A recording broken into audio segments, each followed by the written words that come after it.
My 31M wife 30F had S-time with an ex-BF. The wound is still fresh as this happened Memorial Day weekend, and I found out about it just 2 days ago. Be warned, this may be a bit on the long side.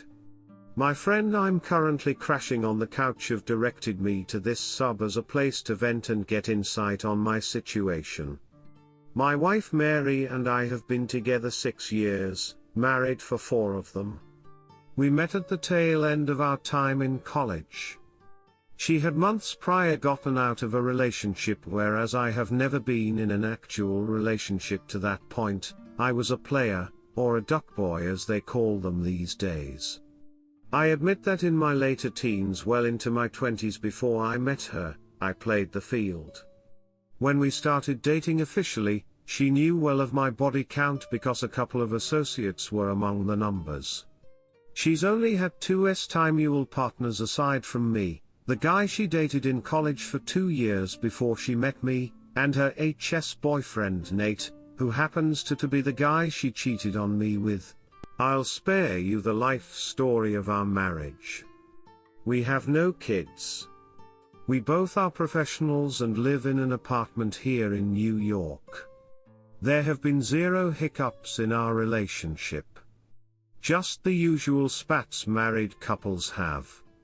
There's been no lack of intimacy, affection or communication. This is why I'm so absolutely blindsided by this.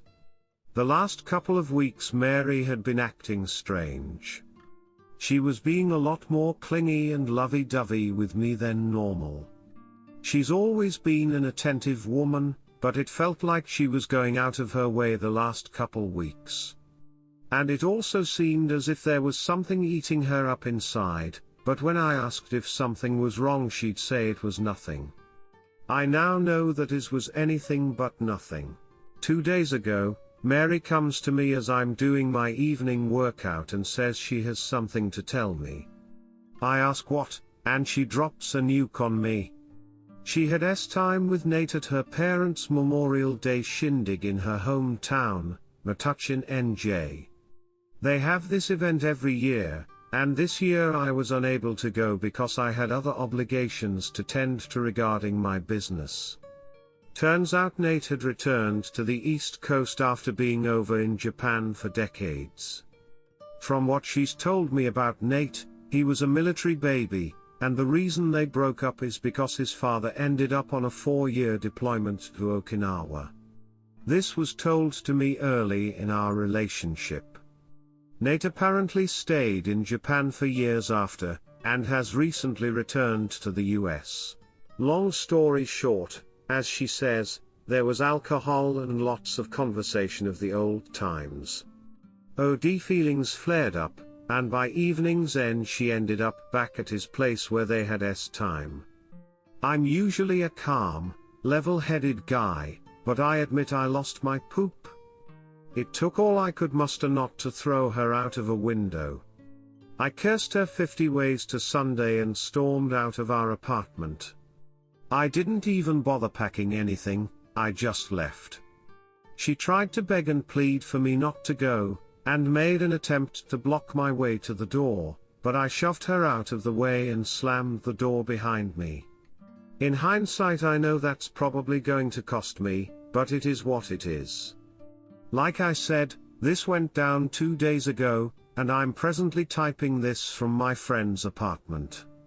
She knows I'm here, as my friend had returned to my apartment to gather some things for me. I've completely cut contact with her, as I'm in no mental state to hear anything she has to say. So Reddit, is my marriage over? I love her with every ounce of my soul. I'd go through hell and high water for her. But this? I can't shake this. To her credit, she at least admitted to cheating on her own accord, but to all of a sudden have tingles for your first boyfriend and duck him the first day you reunite with him. Is this karma for me being a womanizer when I was young? I'm just lost, confused, hurt and angry right now. How do I cope with this? ETA, There's a lot of comments that have been made that I don't think I'll be able to respond to all, but I want to clear up a couple of the major points. First off, regarding a post-nupt, I made that comment not in a right frame of mind. In all likelihood it won't be needed. While my state of New York is notoriously bad for men regarding divorce, if in fact I do decide to go that route, I know Mary will not take me to the cleaners. Despite what a lot of you may think of her given the circumstances, she is not a vindictive or spiteful woman. I know a lot of you are going to fight me on that, but she's not. The next thing I want to address is the idea that this was premeditated. Today, I went over the data records on my cell phone plan and I can confirm that the first time they communicated May 27th, 2 days before the event.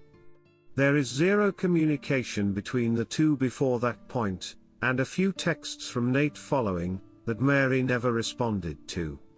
The last time he attempted to reach her was June 10th. So you can take the theory that they planned this months in advance or have been hooking up for months and throw it out of the window. Lastly, I've taken the time over the last day to think to myself with insight from my friend what I should do next, and the next immediate move I've decided to make on the matter is get time away from all of this. I need to sort things out, so I'm taking a step back from interactions, including social media. I will post an update once I've sourced things out. To everyone who has given me good, solid advice, I thank you. For everyone who has projected their own misgivings and toxicity of their own circumstances upon my situation, maybe you need to disconnect from social media as well. Redditor's reactions, story 2 after. Redditor 1, no kids. Short marriage. You are still young and fit. Get out now clean with no alimony or child support. No ties that bind. It's not your fault. Redditor follow-up, upvote 1 million times over. It will hurt now for a short time, but worth it in the long run. Redditor 2, one thing to consider is that, after only 4 years of marriage, it's highly unlikely that you'll be on the hook for any alimony. No children equals no child support. And since cheating is an absolute deal breaker for me, I would be gone. If you stay, you run the risk of it happening again, except in the future, there is likely to be children and other factors preventing a simple divorce. Op answer, if, and that's a massive if I stay, there will be a post-nuptial agreement signed. Of that I am 100% dead set on. Redditor 3, let's be honest, there's like 95% that she knew he was going to be there. They didn't break up because of not liking each other, it was because of distance. She knew what going to his apartment meant, they could have stayed at her parents', and she's blaming alcohol. I don't think this will work because she's taking no responsibility. Op answer, I'm kind of on the same boat there. I mean, I had no idea he would even be there, and if I did know, I would have certainly changed my plans for opening up my business that weekend. I own an outdoor camping gear shop that I had to close up for 9 months due to COVID. Restrictions had started being lifted here in NYC at the time, and Memorial Day weekend was the first time in as much time that I was actually able to open up shop, make a little money. Had I known her long-lost ex was going to be there, I would have put that on hold specifically for the bad juju of this scenario playing out. I plan on addressing this whenever it is I can muster the stomach to speak to her again. Story 2, my own story of a cheating ex. I used to be Catholic. I had the nicest Catholic girlfriend Marie for about 2 years, but faith drove us apart. I could not sustain Catholicism in my heart and became agnostic. She prayed about this and decided we did not have a life together. We were both virgins, hadn't gone further than kissing and cuddling. For the sake of our faith, I dated a few girls that next year. I was a junior in college, 21 years old. This redhead I thought was really cute, Sam, was in my substantive criminal law class at 8:15 am. After a night of drinking and hookah, we ended up back at my place. I distinctly remember liking her, and her drunkenly grinding under me in my bed at my parents' house. I whispered drunkenly to her, "I don't think I can give you what I want." She passed out. We walk of shames together hung over on the bus and train for an hour to school. We didn't speak at all. I invited her to the White Sox baseball game later that night, but it was raining and she thought the game would be delayed. Being more of the baseball fan, I start driving down there and calling the park. About an hour before the game was cancelled, rain delayed to the next day at noon where they would be playing a doubleheader. The interaction left a bad taste in my mouth that she wasn't at least willing to meet up and see if the game was going to start. There was a cute girl in my chemistry lab that I had helped out on Friday named Lauren. The game was on Monday, which was cancelled, so for our Tuesday lecture at 11 am I walked into our large chemistry lecture hall, sat down next to the cute girl, introduced myself, and asked her if she wanted to go to a baseball game instead in about an hour and 15 minutes. She agreed. The rest was history. We had a blast at the game. The park was empty. We snuck behind home base to those seats. VIP. We got a couple brats. It was great. Afterwards, we got alcohol from a Dominic's grocer, 312 wheat beer and a bottle of Svedka, and headed back to her apartment on campus. The Hadron Collider in Europe was going online and running its first tests that night, well, the next day in EU, so we hung out on the porch watching the night sky to see if we would all die because of some particle collision. We drank until the sun came up. We dated for 3 months, and were inseparable. We had time all the time. I told her I loved her and she told me she loved me. The week after December finals I found cut straws in the trash can of the bathroom. I confronted her and she admitted to doing what she convinced me was recreational heroin. There is no recreational thing, it's incredibly addictive. I thought it was something that could be managed. I knew she had an ex-boyfriend of 3 years who was a lowlife. She talked about him. She made him move away to Cleveland to pursue college at an art school there, only to drop out.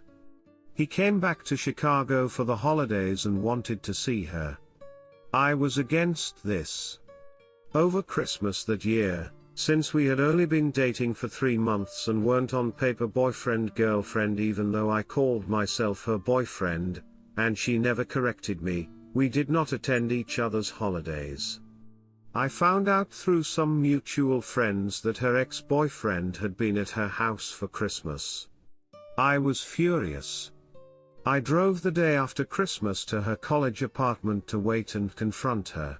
The first relationship red flag 1 was that she wasn't answering my texts or calls over the holidays. Sure, she could be spending it with family, but we were together.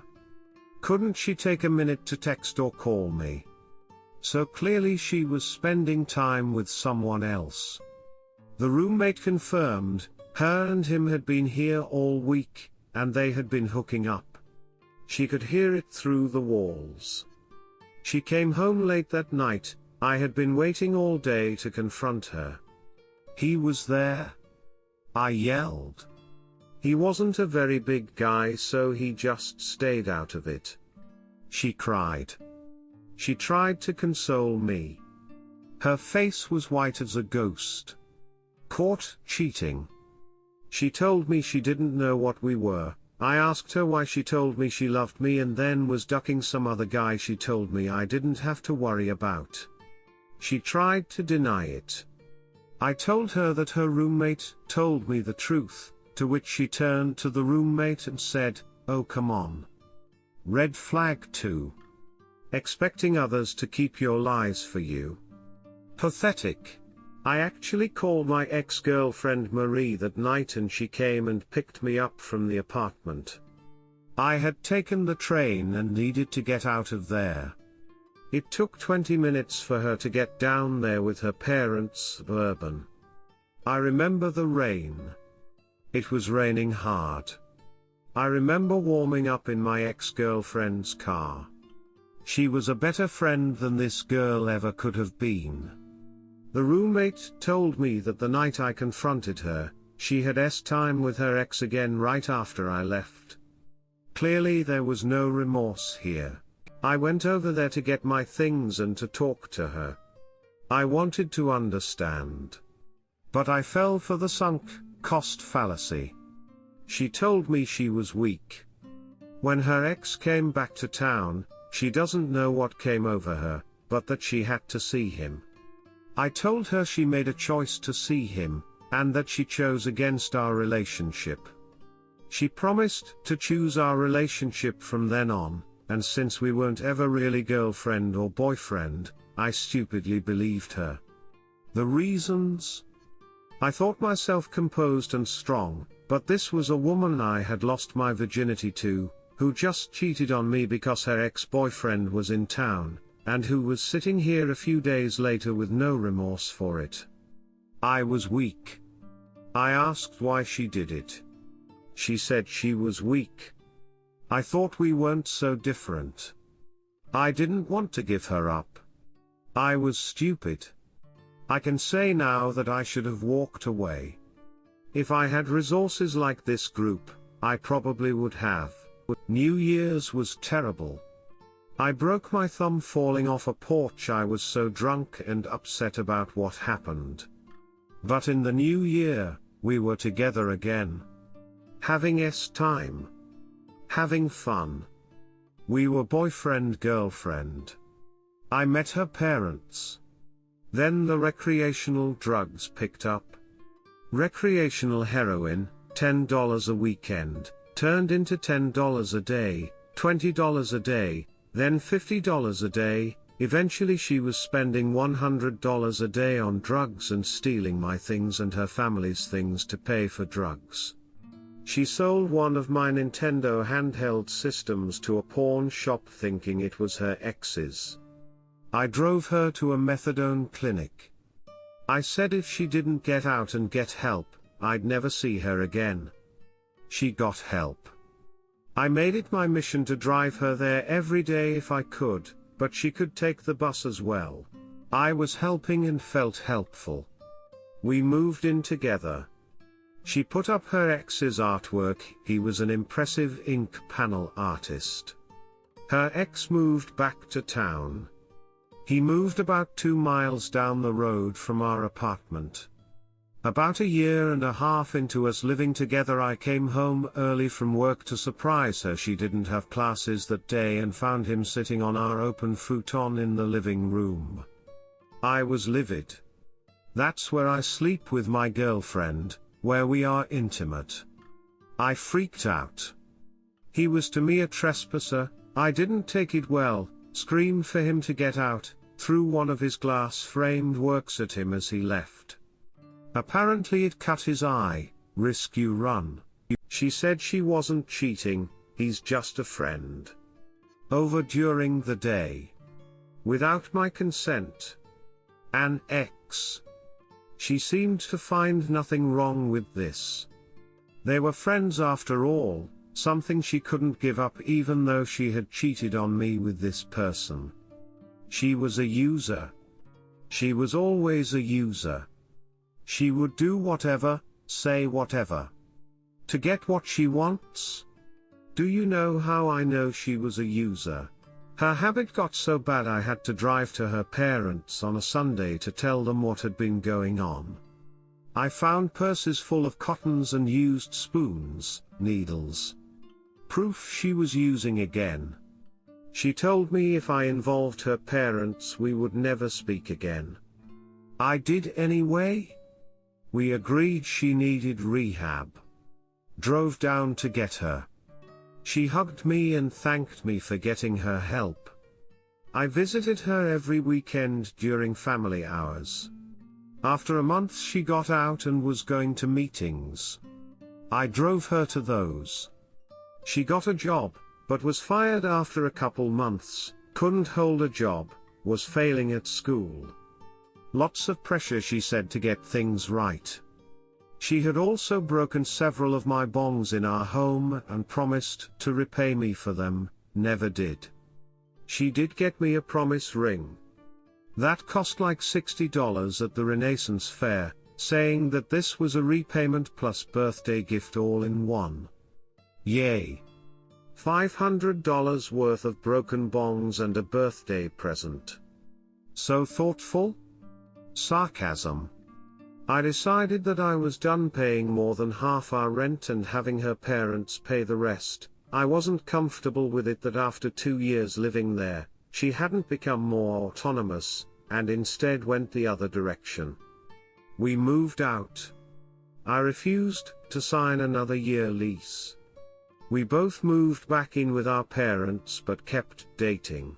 After dating for 4 years, I showed up at her work one day at community college. She had dropped out of school downtown where we used to live near.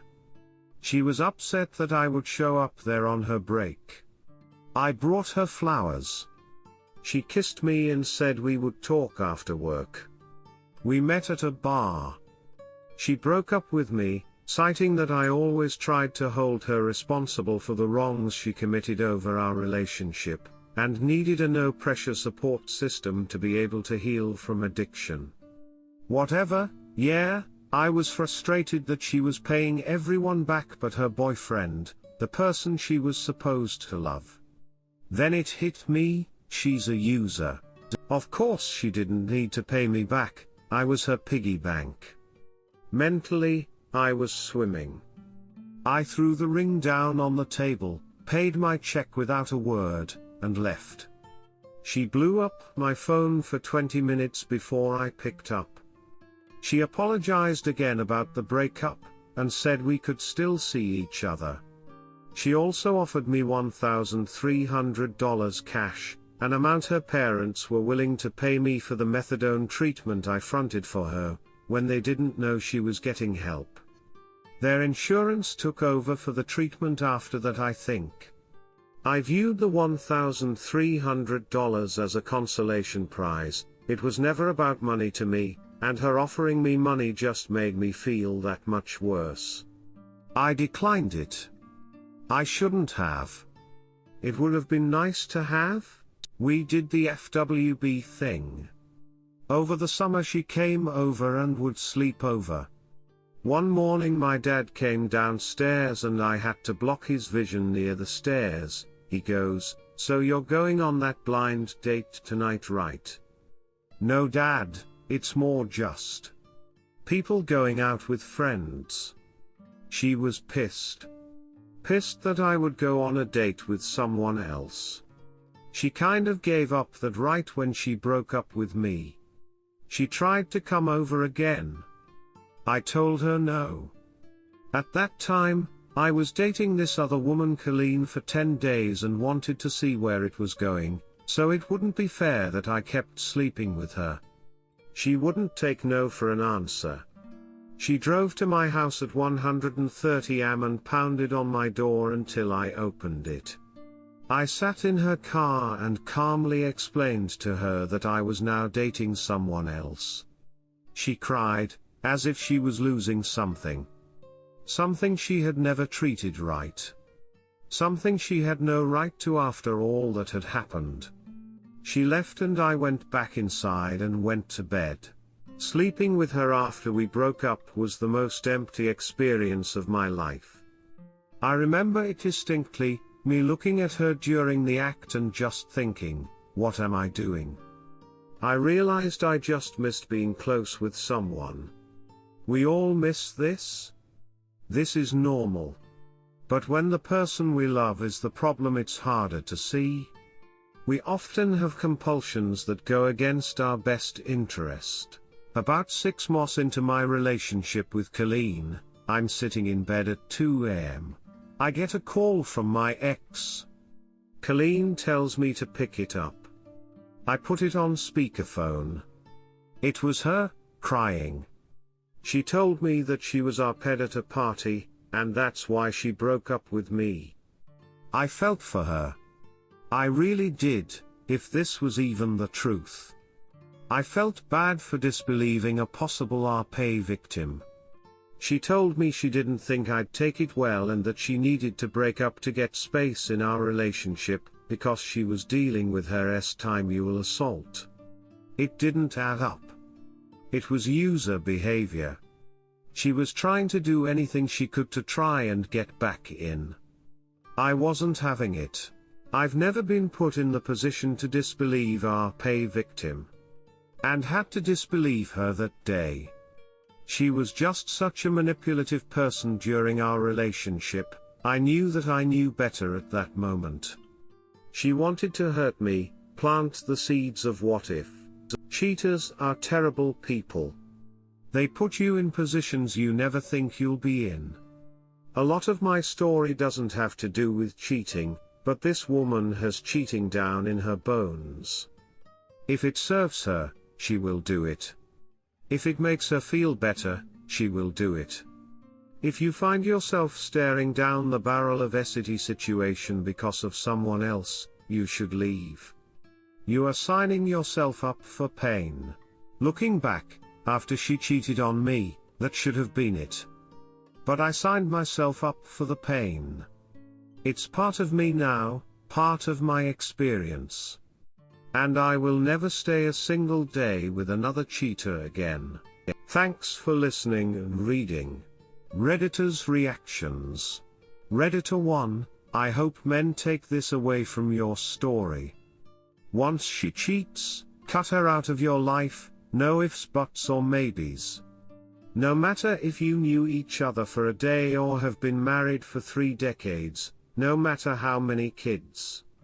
If she cheats, she is not worth another second of your time. Walk away, and never look back. Sure, it scars you and you will have that scar in perpetuity, but it is better than being cut by her putrid presence every moment forever. Men, don't stay with an adulterous, cheating woman, the cost is not worth it. Redditor 2, a cheater and heroin addict. One reinforces the other trait. You should have bailed immediately on discovering she was using heroin. You just don't come back from that stuff so easily. You learned a valuable lesson and came out relatively unscathed. I hope you have cut off all communication and stay miles away from her and her life.